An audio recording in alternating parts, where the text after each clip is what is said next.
आषाढी एकादशीच्या सोहळ्याला अवघे 2 दिवस पंढरीत लाखो भाविकांची मांदी आली. आषाढी एकादशीचा सोहळा अवघ्या 2 दिवसांवर आलेला आहे.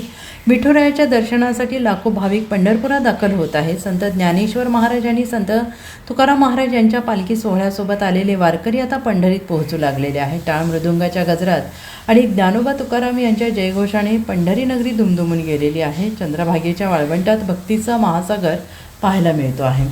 आषाढी वारीसाठी आलेल्या भाविकांना चंद्रभागा नदीच्या पूर्व किनाऱ्यावर नव्या घाटाची निर्मिती पालकमंत्री जयकुमार गोरे यांनी प्रशासनाला आदेश दिल्यानंतर जिल्हाधिकाऱ्यांनी अवघ्या काही दिवसात बनवला घाट. चंद्रभागा नदीच्या पूर्व काठावर प्रशासनाने 65 एकर परिसर भाविकांना राहण्यासाठी विकसित केलेला आहे. या ठिकाणी 5 लाख वारकरी राहतील अशी सुविधा केली आहे. मात्र वारकऱ्यांना चंद्रभागा नदीच्या पात्रात स्नानासाठी जाताना 1 किलोमीटर लांबीचा वळसा घालून जावं लागत होतं. जिल्हाधिकारी एस कार्तिकेयन यांनी या ठिकाणी पाहणी केल्यानंतर त्यांनी 65 एकरमधूनच नदीवर जाण्यासाठी नवा रस्ता आणि नवा घाट तयार केला आहे. त्यामुळे वारकऱ्यांना आता अवघ्या काही वेळेत राहण्याच्या ठिकाणावरून नदीत स्नानासाठी जाता येणार आहे. त्यामुळे त्यांचा वेळ वाचणार आहे.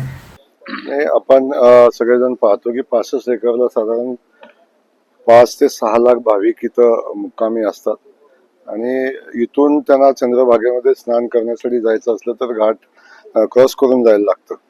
तेव्हा यावर्षी या ठिकाणी 65 एकराला लागूनच हा घाट विकसित करण्याचा निर्णय प्रशासनाने घेतला. खास करून कलेक्टर महोदयांना या ठिकाणी त्यांचं मनापासून कौतुक आहे की ही कल्पना त्यांनी प्रत्यक्षात आणली आणि आपण सगळेजण पाहतोय की 65 एकरासाठी एक स्वतंत्र असा घाट आता चंद्रभागेमध्ये स्नान करण्यासाठी तयार झालेला आहे आणि खूप मोठा ताण जो वाळवंटावर स्नानासाठी भाविकांचा येतो तो आता ताण थोडा कमी होईल आणि भाविक चंद्रभागेमध्ये स्नान करताना डिवाइड होतील आणि त्याचा खूप मोठा फायदा या ठिकाणी भाविकांना होईल. Bureau report SPN Marathi, Pandharpur.